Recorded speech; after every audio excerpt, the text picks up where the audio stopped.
Medo de deportações impulsiona a busca de brasileiros por serviços consulares nos Estados Unidos. Filho de brasileiros de 37 anos é preso em Massachusetts por tráfico de drogas. Desfile militar de Donald Trump em 14 de junho terá 7.000 soldados e 370 veículos na capital do país. Memorial Day terá o preço de galão de gasolina mais baixo em 4 anos. E jovem brasileiro é eleito o melhor goleiro de futebol do estado da Flórida. From Bahia, Brazil, now Orlando, Florida. Number 1, Murilo Melo.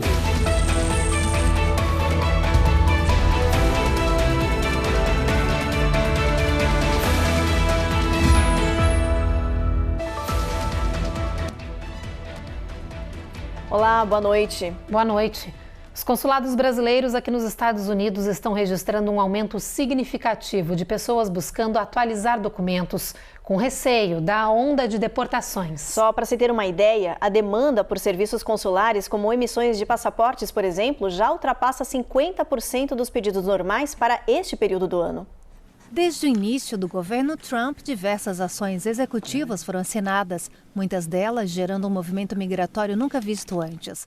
De acordo com a Polícia Federal do Brasil, nos últimos 6 anos, cerca de 11.000 brasileiros foram deportados dos Estados Unidos. A crise migratória provocou uma demanda inédita da comunidade brasileira junto aos 11 consulados brasileiros nos Estados Unidos. Aqui em Boston, o consulado atende 450.000 brasileiros. Atualmente, são mais de 3.000 documentos em fase de processamento. Só em fevereiro foram emitidos 1.600 passaportes, mais de 400 registros de nascimento e respondeu mais de 3.000 consultas por e-mail. O consulado em Boston é hoje a repartição consular que mais produz documentos consulares no mundo. Depois de 20 de janeiro, os pedidos pela comunidade brasileira de emissão de registro de nascimento aumentaram mais de 10 vezes. E os pedidos de apoio a brasileiros detidos pelo ICE e em processo de deportação aumentaram mais de 5 vezes. O time que trabalha nesse consulado, os 37 funcionários que aqui estão, tem se desdobrado. Temos feito mutirões semanais, descanso quase nenhum, e trabalhos até muito além do horário normal de expediente para poder atender esta demanda que ainda nos sobrepassa e ainda temos um volume, um backlog bastante impressionante. No consulado de Miami, a emissão de passaportes em fevereiro registrou um aumento de 24% em comparação com o mesmo período do ano passado. E o número de registros de nascimento aumentou mais de 40%. Para dar conta, a equipe do consulado foi remanejada, concentrando funcionários nesses serviços. Com isso e o esforço concentrado da equipe, estamos conseguindo atender sem maiores demoras. Em Connecticut, o aumento de pedidos de passaportes para menores de idade e de registros de nascimento desde o início de março já passou dos 150%. Nós estamos fazendo multirões, já trabalhamos em dias de feriado, inclusive deslocando o pessoal interno de outros setores. Então, para evitar qualquer dor de cabeça, seria muito bom que todos pudessem verificar seus documentos e nos procurar para a gente orientar melhor ou providenciar o serviço. E foi isso que os pais da pequena Ellen fizeram. Desde que a menina nasceu aqui nos Estados Unidos, os pais mantêm os documentos da filha em dia. A gente não sabe o dia da manhã, você precisa viajar às pressas e com documento vencido é complicado. A alta nos pedidos de documentos não foi sentida apenas nos consulados, mas também nas empresas de despachantes. José Ronaldo é despachante há 15 anos aqui nos Estados Unidos e atende em média mais de 400 clientes por mês. Ele precisou contratar equipes de fora do país para atender a demanda. Tivemos que triplicar o nosso quadro de funcionário, porque a demanda está muito intensa nesse momento. E o nosso quadro de funcionário no Brasil, a gente tem uma equipe que trabalha remoto para atender a comunidade aqui. Segundo Clayton, o documento mais procurado pelos imigrantes é o de guarda provisória, seguido de registros de nascimento. Um aumento, eu diria que mais de 200% na procura de documento pela comunidade brasileira aqui no estado de Massachusetts. Ainda com campanhas educativas por parte do consulado e empresas de despachantes como a nossa, a população ainda deixa os documentos para a última hora. E entre os documentos mais requisitados nas sedes diplomáticas estão registros de nascimentos e documentos de guarda provisória. Mas muitos pais brasileiros que têm filho nos Estados Unidos nem desconfiam que, sem ter um registro no consulado do nosso país, esses menores não são automaticamente brasileiros. É um engano muito comum. Pais brasileiros têm filhos nos Estados Unidos e acreditam que o bebê, ao nascer, já tem dupla nacionalidade. Mas isso não é verdade. O recém-nascido ganha automaticamente a cidadania norte-americana, já que esse direito ainda é garantido pela Constituição. Mas para ter a nacionalidade brasileira, é preciso registrar a criança no consulado. Se os pais forem presos e deportados, por exemplo, essa criança pode ficar retida aqui no país sob tutela do governo norte-americano e até mesmo em um abrigo temporário, sem acesso de familiares, amigos ou do próprio consulado do Brasil. Os pais devem registrar o nascimento do filho numa sede consular. Com esse registro em mãos, eles podem fazer uma carta de guarda provisória para garantir que a criança permaneça sob os cuidados adequados da pessoa que eles escolheram. Anote os documentos necessários para fazer o registro na sede consular: certidão de nascimento estrangeira, passaportes ou identidades dos pais, comprovante de residência, formulário de registro que fica disponível no consulado e declaração dos pais. Um homem de 37 anos, filho de brasileiros, foi preso em Massachusetts por tráfico de drogas. Segundo o Departamento de Polícia de Barnstable, ele já vinha sendo investigado há meses por distribuir cocaína na região. Ítalo Drummond foi preso numa mega operação realizada de forma conjunta com múltiplas agências do governo. Na hora da prisão, o filho de brasileiros portava 85 gramas de cocaína. Na casa dele, em Yarmouth, os policiais encontraram mais 1 quilo da droga e uma grande quantidade de dinheiro. Ele segue detido e vai responder na justiça por crimes relacionados ao tráfico de drogas em grande escala. A seguir, Congresso avança em negociações sobre o orçamento do governo. E Casa Branca revela detalhes do desfile militar proposto por Donald Trump, que acontecerá no dia do seu aniversário.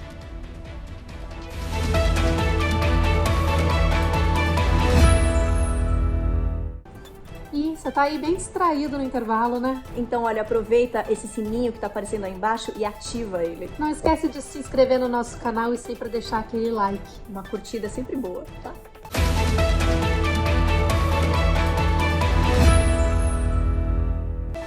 Todo ano, no feriado do Memorial Day, a cidade de Nova York cedia a chamada Fleet Week. Se trata de uma série de eventos gratuitos envolvendo a frota naval dos Estados Unidos. As celebrações deste ano já começaram ontem com um desfile de navios e segue ao longo do final de semana prolongado com vários eventos gratuitos. A repórter Carolina Camargo tem os detalhes. A Semana da Frota, como é chamada em português, oferece uma variedade de demonstrações militares. A partir de hoje, várias embarcações da Marinha e da Guarda Costeira dos Estados Unidos estarão abertas ao público. As visitas são guiadas e gratuitas, mas é importante chegar cedo, já que há chances das filas serem grandes. Ontem, na abertura da 37ª edição da Fleet Week, uma frota de navios subiu o Rio Hudson até chegar ao Museu Intrepid Sea, Air and Space, próximo ao Pier 86, em Manhattan. Desde então, grupos enormes de marinheiros, fuzileiros navais e guardas costeiros podem ser vistos caminhando pelas ruas da Big Apple. Cerimônias, desfiles e concertos também estão previstos para acontecer em diferentes pontos turísticos da cidade. Sexta, sábado e domingo, por exemplo, estão previstas apresentações das bandas da Marinha aqui na Times Square. Por aqui, também foi instalado um tanque de mergulho que será palco de demonstrações da Marinha. Amanhã à noite, o Museu Intrepid sediará uma noite de cinema com a exibição do filme Top Gun a céu aberto. O local também terá uma série de atividades, workshops e apresentações especiais para o público. Neste ano, as celebrações têm um motivo especial: as comemorações dos 250 anos da Marinha e do Corpo de Fuzileiros Navais dos Estados Unidos. E o governo revelou detalhes do grande desfile militar que vai acontecer em Washington, D.C. em um mês. Vão desfilar pelas ruas 7.000 soldados e 370 veículos. Nos ares, o show será de 70 aeronaves. O evento foi uma ideia do presidente Trump que vai acontecer no dia do aniversário dele, 14 de junho. Ele disse que é uma homenagem à Marinha que completa 250 anos, mas em outubro. O presidente vai estar no evento e espera-se que o republicano faça um longo discurso. O desfile militar deve custar dezenas de milhões de dólares aos cofres públicos. Depois de uma maratona de discussões e debates que durou mais de 24 horas, a Câmara Americana aprovou hoje de manhã um mega pacote orçamentário do presidente Trump com poucas alterações. A medida seguiu agora para o Senado, mas ainda está longe de ser finalizada. Os parlamentares já avisaram que vão modificar a proposta. Foi uma vitória apertada na Câmara dos Representantes. O mega pacote do presidente Trump, chamado Big Beautiful Bill, teve 215 votos a favor e 214 contra. On this vote, the yeas are 215, the nays are 214, with one answering present. The bill is passed.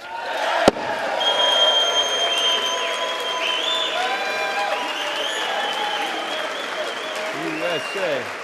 O pacote tributário do governo Trump segue agora para o Senado, onde deve enfrentar nova resistência. Muitos parlamentares acreditam que esse megaprojeto possa adicionar 3,3 trilhões de dólares na dívida pública dos Estados Unidos na próxima década. A proposta inclui pontos polêmicos como corte de impostos, redução de benefícios sociais, aumento de gastos militares. O Senado prometeu modificar o megaprojeto e devolvê-lo à Câmara para uma nova votação. 2 funcionários da Embaixada de Israel foram mortos em um atentado ao Museu Judaico da capital em Washington, D.C., na noite passada. As autoridades afirmaram que o atirador abriu fogo contra um grupo de pessoas e depois se entregou. O homem de 30 anos é Elias Rodrigues, um morador de Chicago, que não tem antecedentes criminais. Enquanto era detido, ele gritou Palestina livre. As vítimas, Yaron Lishinsky e Sarah Milgreen, eram um jovem casal que planejava ficar noivo em breve, de acordo com o embaixador de Israel nos Estados Unidos. Líderes de todo o mundo condenaram o ataque de ódio que já foi classificado pelas autoridades norte-americanas como antissemitismo. Depois do intervalo, Estados Unidos enfrentam profunda crise no sistema de lares temporários. E CDC alerta que uma pessoa com sarampo esteve em show da cantora Shakira em New Jersey.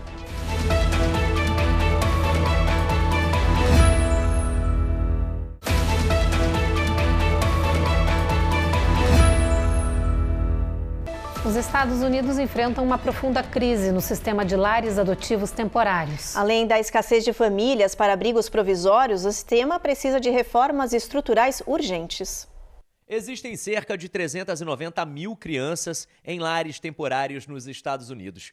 Mas enquanto esse número de menores aumenta, a cada ano o de residências provisórias diminui. De 2021 a 2023, o sistema perdeu centenas de casas licenciadas para acolher crianças. Em alguns estados, essa perda foi de mais de 60%. Já vem sendo sentido esse problema desde a administração passada, desde 2023, e principalmente nas zonas rurais. Mas considerando a atual política da administração corrente, que procura diminuir gastos públicos, que vem cortando verbas na área da assistência social, e o departamento DOGE, que também vem cortando o número de funcionários públicos, inclusive do departamento de habitação, faz com que não tenha uma previsão no curto prazo de alguma solução para essas crianças. O acolhimento temporário, ou foster care, é um programa de lares provisórios para menores que não podem permanecer com as suas famílias biológicas, seja por abandono, abuso ou negligência. O objetivo é garantir um ambiente seguro enquanto se busca a reunificação da família ou uma adoção definitiva. Mas a crise no sistema estrutural e social não está conseguindo oferecer isso, o que preocupa especialistas e também autoridades, porque pode deixar marcas profundas nessas crianças já traumatizadas. Ela está rompendo com um vínculo que é um vínculo muito forte, que é o vínculo familiar, é o único vínculo que ela conhece, é o lugar de segurança, mesmo sendo contraditório. A escassez de famílias adotivas temporárias é um problema crescente, principalmente nas áreas que mais usam o sistema de foster care, como a Flórida. No ranking nacional, o estado aparece em terceiro lugar, atrás da Califórnia e do Texas, com 23 mil crianças em abrigos temporários e outras centenas na fila de espera. A tendência é que a situação se piore e, infelizmente, nós sabemos que a falta de suporte nessa faixa etária, na juventude, pode criar problemas que vão se refletir até a vida adulta. O câncer de pele é hoje o mais comum nos Estados Unidos. Todos os anos, cerca de 6 milhões de pessoas são tratadas para essa doença. E as autoridades de saúde dizem que o número de novos casos continua a crescer, mas a detecção precoce pode salvar vidas. E o verão que se aproxima é um período crítico para aumentar os cuidados. Nos Estados Unidos, os tipos mais comuns de câncer de pele são carcinoma e melanoma. Esse último é o mais mortal, mas ambos são tratáveis e preveníveis. The earlier you find and diagnose and detect a cancer, the higher the cure rate will be from the cancer. O Dr. Shane Dormady, da El Camino Health, diz que até 95% dos cânceres de pele são curáveis. E conhecer os sinais de alerta é fundamental. Para isso, ele dá a dica de sempre se lembrar das letras A, B, C, D, E. A é de assimetria. Se uma mancha não for um círculo perfeito ou tiver um formato estranho, faça um exame. B é de borda. Cuidado com uma mancha que não esteja bem definida. C é de cor. Anything that is really dark, black or purplish. O médico diz, qualquer coisa muito escura, preta ou arroxeada, ou claro que esteja sangrando, é um sinal de alerta importante. E seguindo nas letras, D é de diâmetro. Atenção se a mancha for maior que o diâmetro de uma borracha de um lápis. E E é de evolução. If the color's changing, if something's getting bigger, that's worrisome for a skin cancer. Se a cor está mudando, se algo está ficando maior, isso é preocupante para câncer de pele, diz o médico. Ele ainda lembra que qualquer pessoa com histórico pessoal de câncer de pele deve consultar um dermatologista a cada 3 meses. E, de forma geral, todos devem ir ao médico ao menos uma vez por ano. As autoridades de saúde de New Jersey emitiram um alerta de contaminação em massa que está preocupando muita gente. É que uma pessoa infectada com o vírus do sarampo, que é altamente contagioso, foi ao show da Shakira que aconteceu na quarta-feira retrasada em New Jersey. Esse fã não sabia que estava com o vírus da doença e só descobriu dias depois.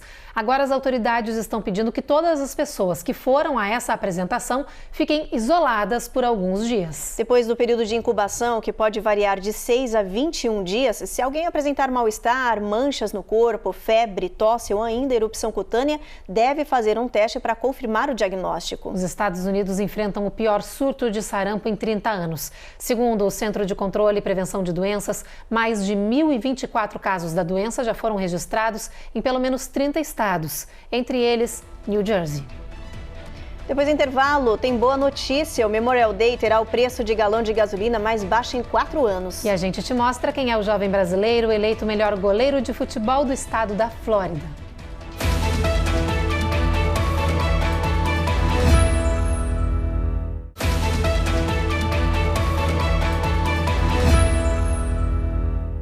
Líderes das 9 principais companhias aéreas dos Estados Unidos querem que o Congresso tome medidas para consertar o sistema de controle de tráfego aéreo. Os CEOs das empresas escreveram uma carta ao Poder Legislativo norte-americano afirmando que reformas drásticas precisam acontecer e agora.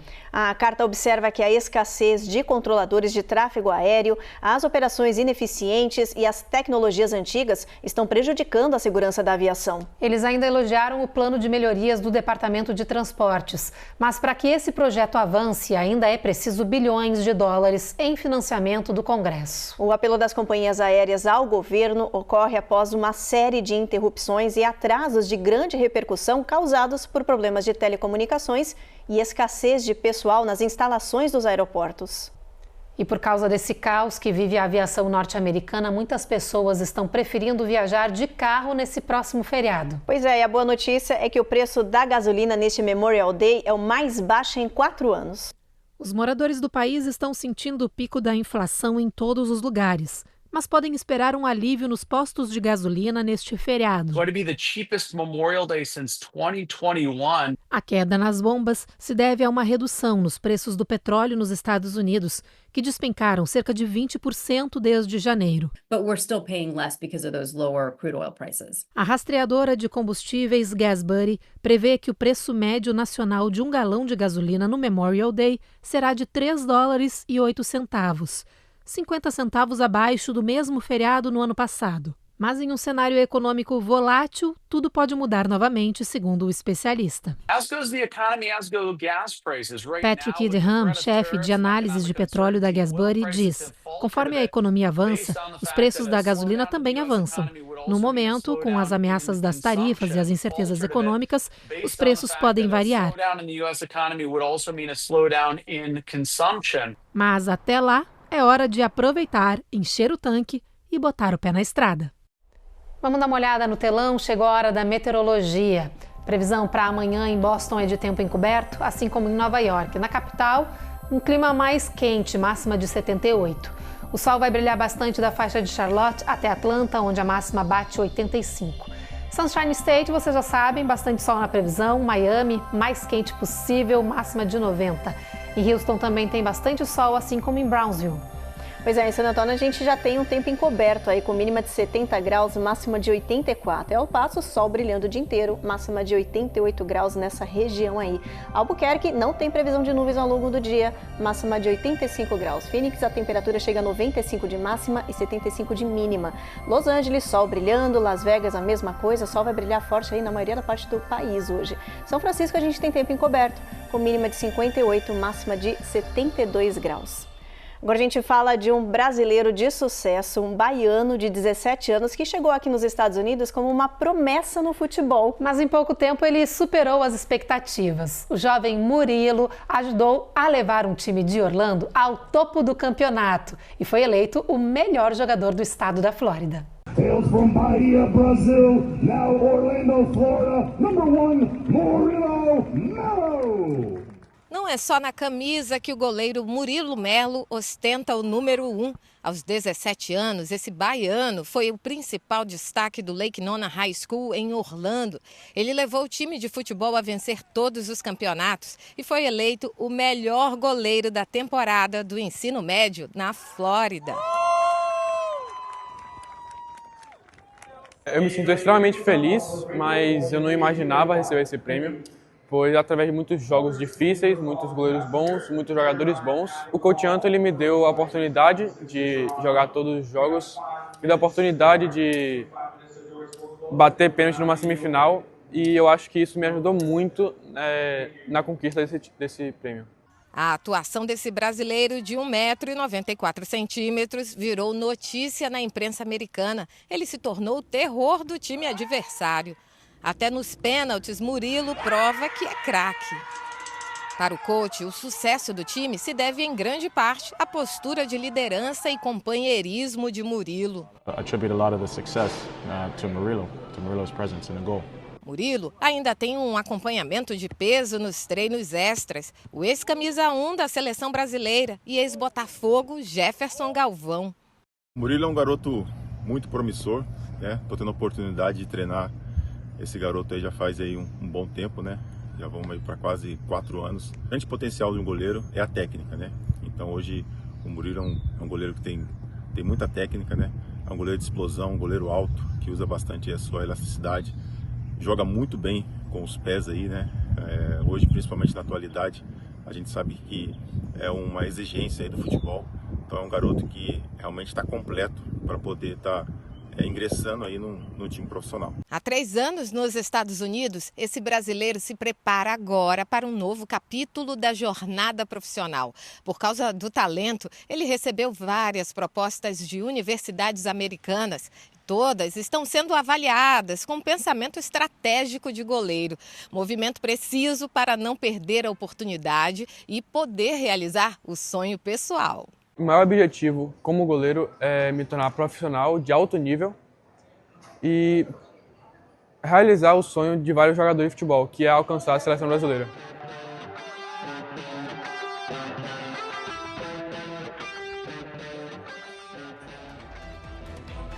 E o Jornal Américas no Ar de hoje está terminando. Você segue agora com mais um capítulo de O Rico e Lázaro e a gente te espera na próxima edição. Até lá!